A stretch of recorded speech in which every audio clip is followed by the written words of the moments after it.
Ahora sí, gente linda, bueno, nos vamos a meter en lo que ustedes estaban esperando y por supuesto que nosotros también, porque necesitamos desasnarnos. Muchas veces la gente nos dice, pero ¿cómo no sabes tal cosa si vos sos periodista? Bueno, siempre aclaro que no somos periodistas. Pero aún si lo fuéramos, tampoco tenemos por qué saber de todo. Y en el afán de saber y de entender a nuestros semejantes, que a veces pueden tener una condición distinta, una discapacidad, por ejemplo, es que hemos invitado a María Lucía Coitiño, que es intérprete de lengua de señas, a quien le damos la bienvenida y las buenas tardes. ¿Qué tal? Buenas tardes. Muchas gracias por la invitación. Lucía, Sí. Tenemos barreras que tenemos que sortear. Muchas veces es el idioma y también el lenguaje. Entonces, ¿qué es la lengua de señas o el lenguaje de señas? ¿Cuál es lo correcto? Bueno, el término correcto sería lengua de señas. Mi rol es ser mediadora lingüística entre sordos y oyentes, y la lengua de señas es la lengua natural de las personas sordas. La lengua... Repetime el concepto, por favor. La lengua de señas es la lengua natural, la lengua materna de las personas sordas. Claro, porque está obligada desde que nace a hacer un gesto diciendo qué es lo que quiere. Sí, es su lengua materna, porque nuestra lengua materna es el español. Y ya la adquirimos con naturalidad. Bueno, lo mismo pasa con personas sordas. De repente, cuando se dan bebés sordos con padres oyentes, es un poco más complicado porque hay todo un tema de proceso de adaptación, de ir a una escuela especial para personas sordas y demás. Pero cuando se da madre e hijo sordos, eso es natural. ¿Cómo llegas a ser intérprete del lenguaje de señas? Bueno, la historia es bastante larga, así que voy a intentar hacerla cortita. Mi hijo perdió los oídos a los 2 años por un virus llamado citomegalovirus, que entre todas las problemáticas que puede traer, trae la pérdida de audición. Cuando yo me enteré de eso, yo fui mamá joven, yo fui madre a los 17 años, y yo tenía apenas 19 años, apenas tenía primero de liceo aprobado. Y bueno, apenas me enteré que Marcelo estaba perdiendo la audición, conocí a la escuela de sordos porque vivía cerca de ahí, o sea, crecí en ese barrio, en La Blanqueada. Entonces sabía que esa era la escuela donde tenía que ir. Enseguida encontré dónde estudiar, demás, y bueno, empecé con el cursito básico de lengua de señas. Arranqué por ahí. De todos modos, justo yo estaba separándome por violencia doméstica, pobreza extrema, entonces se me dificultaba un poco estudiar porque tenía que trabajar un montón, vendían los ómnibus, limpiaba, bueno, un montón de cosas. Y bueno, nada, ahí comenzó el camino. Cuando terminé el básico, me encontré que para entrar en la carrera yo tenía que terminar el liceo, porque ahí entraba la tecnicatura. Entonces dije, bueno, a terminar el liceo. Y ahí empecé de a poquito, ciclo básico, cuarto, quinto, sexto.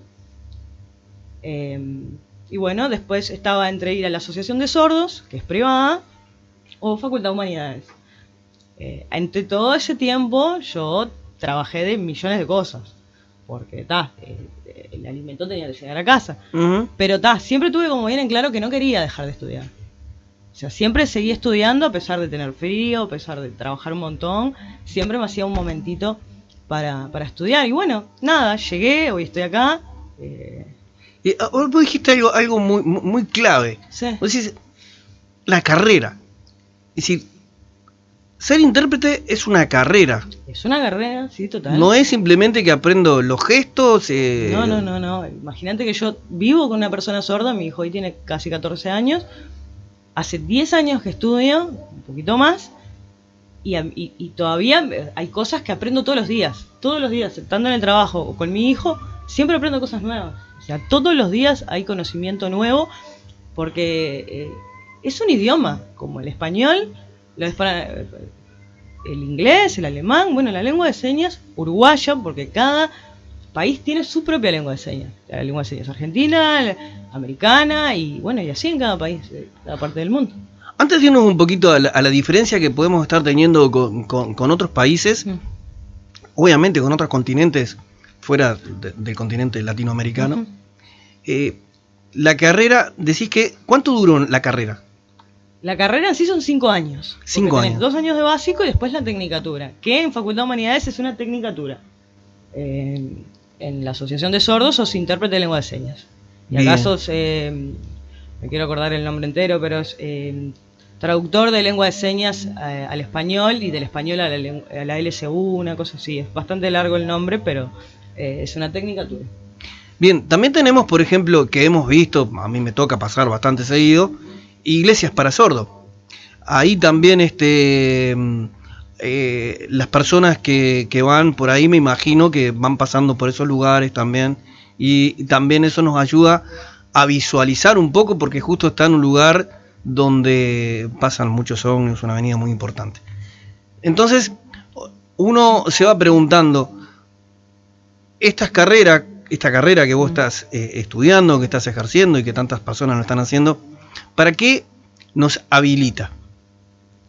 Para ser el mediador lingüístico de las personas sordas, ya sea... Sí, decime. Bien, está bien, pero ¿dónde lo podemos ver? Porque no es normal que lo veamos. O sea, yo ponía de ejemplo la iglesia, porque obviamente digo, bueno, son sordos. Y no necesariamente puede ser que en la iglesia haya intérpretes. De repente tienen algún cursito básico. Ajá. Me pasó una vez que los testigos de Jehová fueron a casa, pero estoy hablando hace un montón de años. Estaban buscando personas sordas. Porque claro, quieren o personas sordas o personas ciegas como para meterlos en la religión. Uh-huh. Y claro, ellos estaban aprendiendo lengua de señas. Como a mí no me interesaba nada de lo que me dijeron, les dije, no, gracias, yo soy intérprete, mi hijo va a la escuela y no quiere saber nada con Jehová, y se fueron. Pero siempre andan en el barrio, porque ellos saben dónde hay personas sordas, es muy cómico, porque parece que te encuentran. Pero en definitiva, eso, al intérprete ahora lo vemos en la tele, en el informativo. Bien. Hace ya creo que algo más de 2 años que quedó establecido que en todos los informativos debe haber intérprete de lengua de señas. Algún programa que otro que también, bueno, en la educación, si es un liceo para oyentes o cualquier institución para oyentes, la persona sorda que va a estudiar ahí tiene que pedir su intérprete. Eso es un trámite que a veces demora un poco. O si no, por otra parte tenés la escuela de sordos, que es exclusiva para personas sordas. En el caso de mi hijo va al liceo 32. Uh-huh. Es el único liceo que tiene un plan adaptado para personas sordas, y en el turno de la tarde van solamente personas sordas. Y bueno, a medida que van creciendo se van esparciendo, vamos a decir, y yo qué sé, ponele que va a ser cuarto y después va a ser quinto de derecho. Dice, bueno, yo estoy solo acá, pido mi intérprete, y el intérprete le traduce lo que el profesor dicta exclusivamente al alumno. Tuve una pregunta, ¿no? Porque también existe esto de leer labios, pero ¿qué tan realista es que una persona sorda aprenda a leer labios? Es muy realista, y por cierto, muchos sordos lo hacen. El mío en particular, mi hijo no lee los labios. Lo que pasa es que es un trabajo de hormiga, y todos tienen capacidades diferentes. Algunos tienen más facilidad para leer los labios, otros les dificulta un poco más. En la escuela ya se va viendo quién de repente tiene más chance de poder ejercitar las cuerdas vocales para emitir determinados sonidos o palabras, quién anda mejor para leer los labios, y se van haciendo talleres como para ejercitar eso. Y que cuando egresen de la escuela, digan, bueno, leo los labios bastante bien, o pronuncio determinadas palabras, o directamente no puedo hacer ni una ni la otra y voy con mi lengua de señas. Y acá yo te quiero hacer una pregunta. ¿Qué es una persona sorda? ¿Y está bien decir sordo-mudo? No está bien, y es algo también, es una lucha constante, porque primero a los sordos no les gusta que le anden diciendo sordomudos. ¿Por qué? Ellos no son mudos, ellos tienen las cuerdas vocales desarrolladas, como te decía recién. Lo que pasa es que es algo que se tiene que ejercitar y trabajar. Muchos sordos balbucean y otros muchos vocalizan, y vocalizan bastante bien. Y varía un poco en el grado de audición que tengan, porque algunos son sordos profundos, otros tienen algún restito, otros son implantados, y además que tienen su lengua materna, que es la lengua de señas. Entonces, ellos sí pueden hablar. Implantado implante coclear, sí. Y por eso es que no se usa el término sordomudos, que por cierto ellos detestan bastante que se les diga así. ¿Y el término correcto sería sordo? Sordo, persona sorda, o sí, persona sorda. quizás si yo hago un gesto a una persona que no escucha, me lo puede entender o no. Entonces digo, ¿cómo es el trabajo primario para...? Bueno, hay quienes no están escolarizados, se dan varias cosas en realidad. Hay quienes nunca se escolarizan porque desconocimiento de la familia y demás, y crecen un poco aislados porque si te falta la escritura, la lectura, o ni siquiera podés hablar, porque claro, para hablar alguien te tiene que enseñar. Si vos creces con tu mamá sorda, tu madre es la que te ayuda a que las primeras palabras salgan, como lo es mamá y papá. Lo mismo que si se da con hijo y madre de personas sordas. Ahora, lo ideal es que entren a la escuela lo antes posible. O sea, mi hijo entró con casi 2 años, o sea, ni siquiera caminaba, porque él demoró un poco más. Aparte de ser sordo, tiene un pequeño retraso del desarrollo que se vio en realidad bastante cuando él era bebé, porque demoró en caminar, demoró un montón de cosas. Pero apenas me enteré que era sordo, lo saqué del CAIF y lo metí en la escuela. Entonces, lo arrancamos a trabajar desde ahí, en ese caso. Pero hay gurises que arrancan mucho antes, pueden entrar a la escuela con 1 año, y ya ahí se empieza a ejercitar la lengua de señas, pero hay personas preparadas para eso, ¿no? Están las maestras. Bien. Que es la que hace que transcurra la escolaridad y que puedan ir adquiriendo la lengua. ¿Qué edad es la más fácil para poder aprender, el lenguaje de signos? Porque también, como le pasó a tu hijo, pues en su caso fue en la niñez que empezó a perder la audición, pero hay personas que a partir de cierta edad empiezan a perder la audición, o por un accidente, o por un trauma físico, llámalo X, sí. Pierden la audición en una época más avanzada, puede ser a los 20, 30 o 40 años. Que hay un límite en el que uno, puede aprender, digamos, mientras más mayor, más dificultoso es. Sí, pero ¿hay alguna limitante física, como decirlo así? ¿O no lo hay? No, en realidad no lo hay. De todos modos, cuando vos creces y vivís toda tu vida con la audición y lográs entender el español y vocalizás, cuando perdés la audición lo que vas a tender a hacer es hablar más fuerte, pero vos ya tenés el español adquirido. Claro. Entonces vos podés seguir comunicándote. Sí podés optar por decir, como me estoy quedando sordo, voy a aprender la lengua de señas, pero tenés eso de haber tenido el español toda tu vida. Ya oralizaste, escribiste, escuchaste, ya sabés lo que es. Podés tomar el camino de decir, por las dudas que algo me pase, voy a tener la lengua de señas ahí, pero como vos decís, cuanto más tarde, de tu vida estás, es más difícil aprender. Y es un idioma realmente complicado. Bueno, vamos a seguir entonces con la nota con María Lucía Goitiño. Y estábamos hablando de que mañana va a estar subiendo un poquito la temperatura. Y hay cosas que a uno le suben la temperatura porque uno se va enterando de la historia, de la interpretación de la lengua de señas. Y pensar que antes acá en el Uruguay estaba prohibido que en los colegios, en las escuelas, en los centros educativos se aplicara esto. ¿Y es realmente así? Sí, es realmente así. Te desconozco, o ahora no me acuerdo, lo conozco sí, pero no me acuerdo el año que quedó establecida la lengua de señas como lengua de las personas sordas. Pero sí es real que hace unos cuantos años a los sordos no se les permitía en los institutos hablar lengua de señas. O sea, en la escuela de sordos, que en aquel entonces sí era sordomudo, porque así se lo llamaba. 2001 dice acá. Antes de eso, no se les dejaba hablar lengua de señas e incluso se les pegaban las manos con reglas y se los obligaba a oralizar. Es por eso que los sordos más veteranos, más veteranas, oralizan y oralizan bastante bien, porque su escolaridad fue así. Hoy por hoy es totalmente diferente y desde ese año a la actualidad y se ha ido creciendo, lo ves más cotidianamente en el informativo y ves más sordos hablar en la calle, o sea, no es que ves más sordos, ves más personas hablar lengua de señas, es más normal o se ha normalizado un poco más, pero hoy por hoy desde el primer momento se les enseña la primera lengua, su lengua de señas, y como segunda lengua el español. Si pueden oralizar, fenómeno, y si no, no se los exige además. Uh-huh.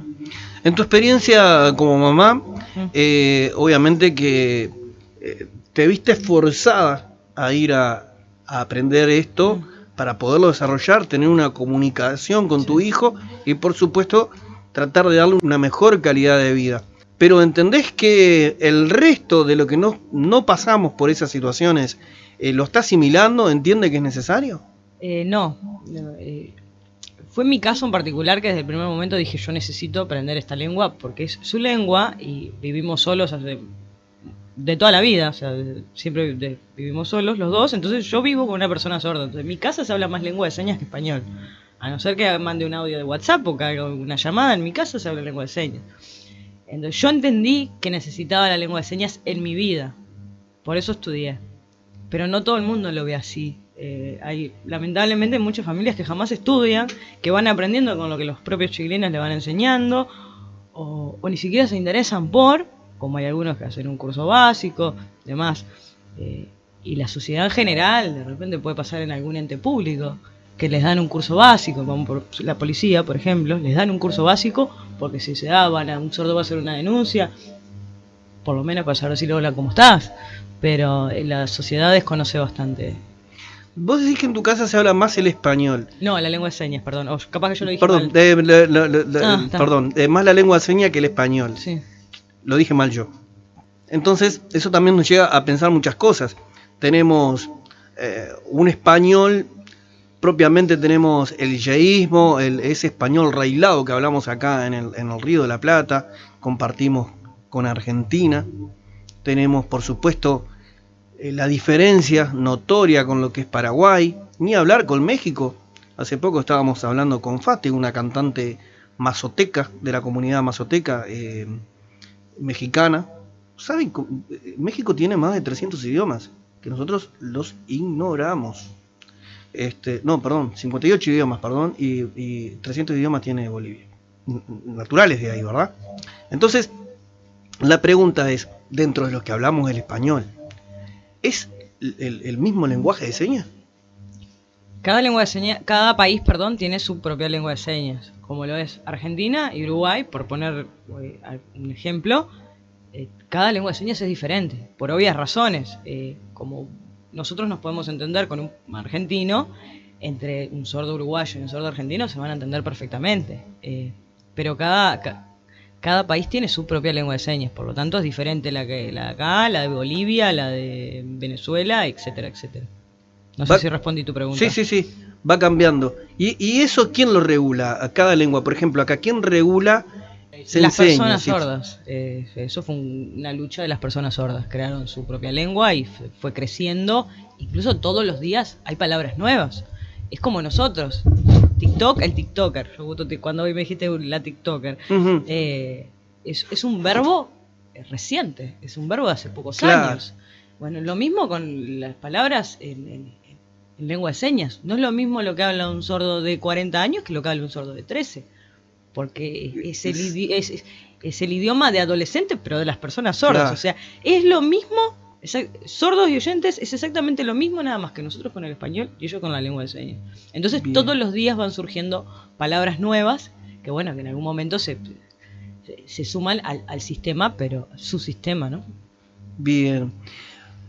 Una de las cosas que dentro de la comunicación tiene resistencias y por supuesto que también hay gente que apoya. Esto de hablar con la E como nosotros, ellos, ¿eso se puede traducir a la lengua de señas? ¿Está bien que se haga? Sí, ellos no lo hacen. Entienden ese concepto que nosotros metimos, no sé quién lo hizo, entienden lo que queremos decir, pero no les interesa. No les interesa. Es él, es ella y ta. Y listo. Ellos, ellas y ta. O sea, los artículos, que sí, corresponda y listo. A los españoles, incluso el leyes todavía no está, no existe en el diccionario de la RAE, o sea, todavía no, claro, no está, entonces ellos tampoco. Probablemente sí, en la RAE aparece el día de mañana ellos, ¿cómo sería? Ellos, capaz que el día de mañana ellos lo incorporan en su lengua, pero no sé, por el momento no lo utilizan. La lucha de las personas que hacen lenguaje de señas, como es tu caso, si nosotros tuviéramos que decir, bueno, a nosotros que hacemos esta actividad, ¿cuál sería lo más importante? ¿Qué le marcarías? ¿Qué dirías que le falta? ¿Cuál sería el principio para decir, bueno, debemos mejorar en esto en cuanto a nosotros, en cuanto a la sociedad? Porque si hacemos tal cosa, le podemos aportar a la sociedad. ¿O qué crees, o al revés te la hago también, qué crees que la sociedad les puede estar demandando a ustedes que hacen lenguaje de señas? Voy a hacer una acotación. Bien. Yo no enseño lengua de señas. Ajá. Yo interpreto a las personas sordas. Ahí está, esa es la idea. Sí, los profes que enseñan lengua de señas por lo general son personas sordas. Ajá. No hay profes oyentes, y si lo hay, estaría mal, porque son ellos que enseñan su propia lengua, o sea, son ellos. No. De repente yo mañana si me abro una academia, curso de lengua de señas, pero estaría mal. Por los profes son sordos. Son sordos. Sí, incluso en el liceo hay una materia que se llama LSU, donde se sigue profundizando la lengua de señas, y la da el profesor sordo, o sea, entonces quería buenísimo eso. Tirarte eso ahí. Está genial eso. Pero después, creo que la lengua de señas, todo el mundo cuando te cruzas con alguien por la calle, dice, ¡ay, es sordo! A mí me gustaría aprender, porque todo el mundo te lo dice. No hay una persona que te vea por la calle y no te pare y te diga, me encantaría aprender. De ahí al paso que lo hagan es otra cosa, pero es así, todo el mundo que me cruzo en la calle, o estoy de vacaciones o trabajando, ¡ay, qué lindo! A mí me encantaría aprender lengua de señas. Pero es algo que de ahí de la palabra al hecho hay un abismo. O sea, todos deberían aprenderlo. Hay cursos básicos para tomar en la Asociación de Sordos, en la escuela de Montevideo, en la de Las Piedras, en facultad, en la Asociación de Padres. O sea, cursos gratis, porque nadie te los cobra.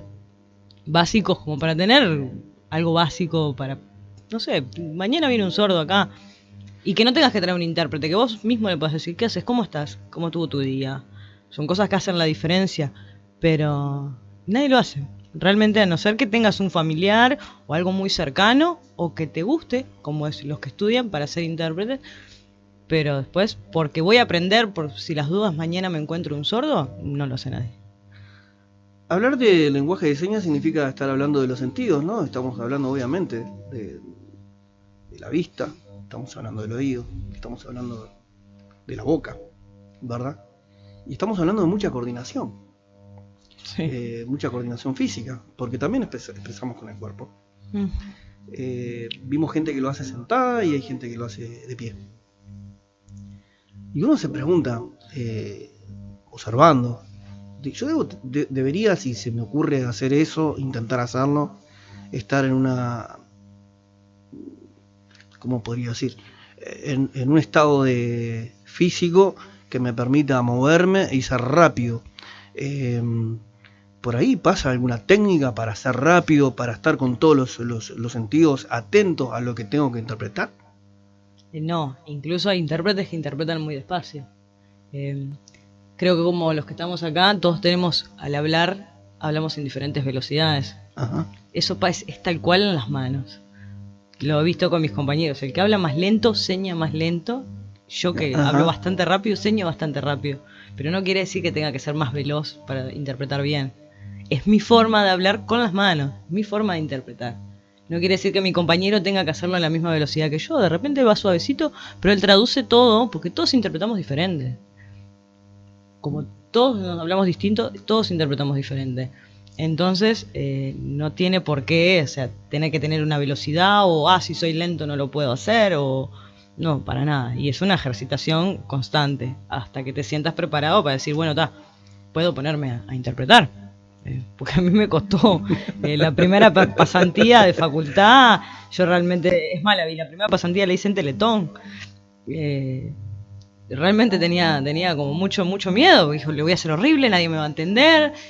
Que tu hijo es sordo, ¿cómo lo vas a hacer? No, pero no es lo mismo hablar con un sordo que interpretar para personas sordas. Pues yo puedo hablar con mi hijo y hablar bárbaro. Y hablar a una tribuna, un montón de gente. Pero capaz que me pongo a interpretar y decodifico todo mal y digo cualquier cosa. Entonces eso era algo que se me pasaba siempre por la cabeza y digo, voy a hacer todo mal, nadie me va a entender. Pero eso con el tiempo fue algo que se fue perdiendo y hoy puedo estar enfrente de 1000 personas que no me genera nada. Me hiciste acordar un hecho, cuando lamentablemente falleció Nelson Mandela, se puso un intérprete de señas y según la prensa internacional y los propios de Sudáfrica fue un bochorno, no interpretaba de acuerdo a lo que... Claro, porque ustedes me pueden ver moviendo las manos así y dicen, wow, qué bien que lo hace. Y algunos decían Pero está el sordo ahí, me mira y dice, ¿qué está diciendo? Sí, algunos decían que... exactamente. No entiendo nada. Las personas entendidas en Sudáfrica decían que hacía gestos que no tienen nada que ver Claro. con lo que Sudáfrica necesita. Sí, total. Desde la lengua de señas para realizar mejor su trabajo, su labor, porque algunos lo hacen profesionalmente, otros lo hacen por una necesidad que, bueno, tengo un familiar sordo, un amigo, un pariente, etcétera. Sí. Pero quizás yo me dedico a la interpretación, pero no intento hacer dinero con eso, vivir del dinero de eso, porque vivo de cualquier otra cosa y simplemente lograr comunicarme con alguien. Pero desde ese lugar, ¿qué le demandarías a la sociedad? ¿Qué le pedirías a la sociedad para que ustedes puedan hacer mejor lo que hacen? Para una facilidad para poder que haya mejores intérpretes o que la interpretación sea más fácil, que haya más facilidades, ¿no? Para tener más intérpretes. ¿Cuál sería? Desde tu punto de vista. Que traten de informarse un poco más en realidad, porque vamos a poner un ejemplo. Yo todo trato de ponerlo en ejemplos. Bien. Cuando vos vas a interpretar, vamos a suponer, hay un chiquilín sordo y yo tengo que interpretarle y me ponen acá. Se ponen a hablar adelante, te tapan. Te dicen, no, ponete siempre al rincón, porque el intérprete siempre va al rincón, ¿viste? Bajito. ¿Y por qué va al rincón? Porque es el desconocimiento de la sociedad. O sea, si justo hay una persona que conoce de las personas sordas, que tiene idea de algo, dice, no, pará, el intérprete va adelante, traerle un vasito de agua o traerle una silla para que se siente, porque no puede estar 2 horas y media parada, moviendo las manos. Hay como mejoras en el ámbito de la interpretación. Un lugar que no sé, o un lugar en silencio, porque si estás en un lugar con mucha prensa, te pasan por adelante, hacen ruido, y vos no te podés vos estás de repente, no sé, en un congreso o al parlamento, por ponerte un ejemplo, ¿no? Donde tenés que estar muy atento a lo que están diciendo, porque un error puede cambiar todo, en realidad. Y te pasan por adelante las cámaras y fotos y todo eso te distorsiona totalmente. Entonces, no, pará, si vos me vas a pasar por adelante, llévame a un lugar aislado, poneme una cámara enfrente, que yo lo voy a hacer mucho mejor. Y yendo con María Lucía, María, evidentemente que esto de la lengua de señas lleva un mensaje alentador, esperanzador, porque vemos que la gente puede ir contando herramientas. Hemos descubierto que la lengua de señas ya es oficial, hemos descubierto que también tenemos que, porque mucha gente se baja un tutorial, intenta aprender, bueno, pero no cometeríamos un error si intentamos aprender con alguien que no es un nacional. ¿Por qué? Porque las lenguas tienen su característica de su propio país, que lo mejor es hacerlo con un profesional y que lo mejor es hacerlo con las instituciones que están avalados para eso. Y como nos decía, va a ser una persona que el profesor va a ser un sordo, mejor que él va a ser imposible, ¿verdad? Y bueno, si alguien se quiere volcar hacia la lengua de señas, a la interpretación de lengua de señas, ¿cuál sería tu consejo, tu forma de guiarla? Bueno, lo primero en realidad es arrancar con la base de decir, voy a hacer esto. Y esto va para las personas en general, la familia. Como decirlo, voy a hacer, primero que nada, ¿no? Y tomar acción de eso. Hay un montón de lugares, como ya lo dije, está la escuela, asociación de padres, asociación de sordos, facultad de humanidades, que aparte de la tecnicatura tiene un curso básico. O sea, no solamente de la lengua de señas, sino en general. Hay ciegos, hay personas en silla de ruedas, hay millones de discapacidades y en realidad hablamos de incluir y no incluimos nada. Porque es así. Es feo decirlo, pero lo veo cotidianamente. Entonces lo quiere hacer por vocación. Oh, qué bueno, mirá, quiero ser intérprete. Y ya va a ir, pero va a ir como el que dice voy a ser doctor, voy a ser, no sé, voy a ser pediatra, voy a ser arquitecto, voy a ser intérprete. El que quiere ser intérprete lo va a hacer por vocación. Pero después está el que lo ve desde otro lado y dice, no, mirá, porque el otro día vi un sordo y no pude decirle hola, yo qué sé, ponele. Entonces capaz que hablarle a esa parte de la sociedad que dice, no, mirá, no me interesa para nada, no quiero dedicarme a eso más, ni siquiera tengo ganas de estudiar. Pero sí hay en YouTube videos que suben las personas sordas de acá a Uruguay. Hay que estar atento a eso de que sean uruguayas. Y yo qué sé, viste que hoy cualquier cosa que queremos, vamos y recurrimos a Google. Sí, o YouTube, o TikTok. Bueno, también no es para ir a un tutorial de, no sé, hacer un pastel de carne, por ponerte un ejemplo. Sí. Empezar a mirar videos para aprender cosas básicas que te van a ayudar en la cotidianidad. Por si el día de mañana, yo qué sé, estás en el supermercado y te encontrás con un sordo que quiere, no sé, no se entiende con la cajera y decís, no, pará, yo le voy a dar una mano porque me acuerdo de aquel video que miré y creo que esas pequeñas acciones son las que hacen que podamos vivir en un mundo bastante mejor. Una de las últimas preguntas que te vamos a hacer es, si fuera de lo que es el contexto en el cual te mueves, que es obviamente tu ámbito familiar, y te ha tocado estar en la calle y encontrarte con una persona sorda a la cual has tenido que ayudar con la interpretación de señas. En realidad es una comunidad chica, la comunidad sorda es muy chica y la comunidad de intérpretes es muy chica, entonces nos conocemos entre todos. Ajá. Es muy raro, capaz que hay muchos sordos que no conozco o muchos intérpretes que no conozco, pero somos pocos y por lo general, porque vos sos sordo, y ahí te quedás en la conversación. Pero sí me acuerdo una vez, y te voy a poner un ejemplo, hace muchos años yo estaba haciendo mi garantía de alquiler en el Ministerio de Vivienda, estoy hablando, yo tenía 18 años. Y la señora que estaba al lado mío, yo apenas tenía muy poco, muy poquito, porque recién arrancaba. Y la señora que estaba al lado era sorda, y ahí fui, o sea, y le di una mano, pero básico, porque lo mío era muy poco, con Marcelo Bebé, en realidad. Eso fue como la vez que ayudé desde ese lado, después más adelante se dio, pero eso fue el lado de que ayudé desde lo básico que yo tenía, desde lo poquito, y es ahí donde vuelvo a lo que dije recién, todos con ese poquito de repente podemos dar una mano.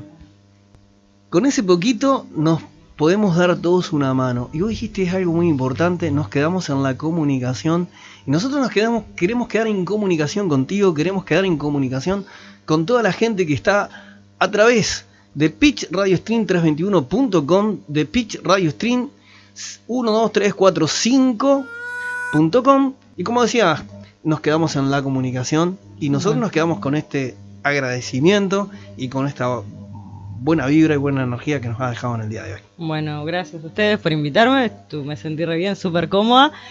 Voy a mandar un saludo a mi familia, no, que por cierto son todos de Tacuarembó, y ahora que dijiste Tacuarembó dije... Radio Dino, la laguna de la lavandera, por allá. Los coitiños somos de allá. Eso, y bueno, contar también que estoy en proyectos, ya empecé, pero muy despacito, estoy escribiendo un libro. Bien.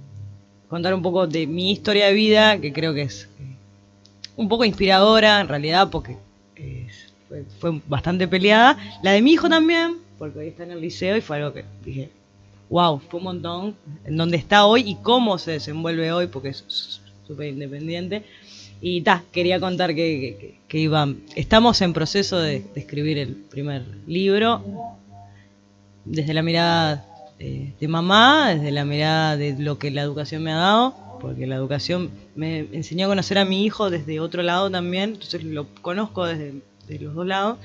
Y nada, contar eso, y muchas gracias por invitarme. Así que cuando tengas tu libro vamos a estar contigo y vamos a estar hablando del libro, y bueno, vamos a ver de hacer una difusión de ese libro. Genial, muchas gracias.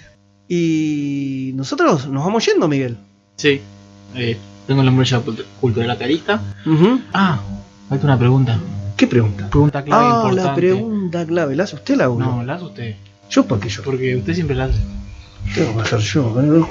Usted cuando se le da por no hablar, tengo que hablar yo. Exacto. Bueno. La pregunta clave que se la hacemos a todos los invitados es: ¿existe una muralla cultural?